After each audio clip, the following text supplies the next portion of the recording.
கரூரில் ஒரு சின்ன கிராமத்தில் வேலுச்சாமிபுரத்தில் இருக்கக்கூடிய ஒருத்தர் வந்து சுப்ரீம் கோர்ட்டில் வந்து போய் பண்ணியிருப்பாரு. கட்டாயம் பின்னாடி 4 பேர் அசிஸ்டன்ஸ் தேவைப்படும்.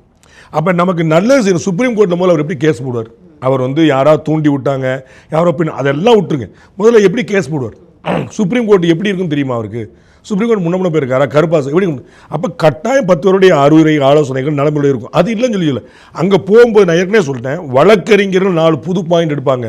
இவர் சொல்லாத டைரக்ஷனாக இருக்கும். திமுகவுக்கு தொடர்பு, செந்தில் பாலாஜி மேலே சந்தேகம், இதெல்லாம் அவர் சொல்லியிருக்க மாட்டார். நான் நம்புகிறேன். உங்களுக்கு புரியுங்களா? இவர் சொல்லி தான் அந்த வார்த்தை. ஆனால் வழக்கறிஞர்லாம் அந்த கேஸோட டைமென்ஷன்ஸ் யோசிப்பாங்க. அப்போ வேறு விஷயம் சொல்லும்போது திரு விஜய் குறிப்பிட்டவங்கள எங்க வேறு மாவட்டத்தில் நடக்கல, ஏங்க கரூர் மட்டும் நடந்துச்சு கேட்பாங்கல்ல.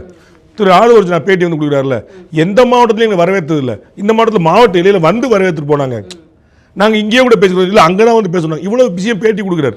அப்போ இது எல்லாத்தையுமே அவங்க ஓப்பன் பண்ணுவாங்க. திரு ஆதவர்ஜன் அங்கேயே உட்காந்துருக்காரு, அதுக்கு இவங்களுக்கு சம்மந்தம் இருக்காது. 4வது பாயிண்ட், இந்த கேஸை போட்டது தாவேகா. இந்த 2 பேர் தனிநபர்கள். தாவேகாலேருந்து போட்ட கேஸுக்கு தான் ஜட்ஜ்மெண்ட். அடிஷனல் பெட்டிஷன் நீங்கள் நான் அவர் 4 பேர் போடலாம், பிஏஎல் யாரோ ஒருத்தர் போடலாம். ஆனால் பிரைமரி கேஸ் வந்து தாவேகாலேருந்து போட்டது. இந்த வழக்கை சிபிஐ விசாரிக்கணும்.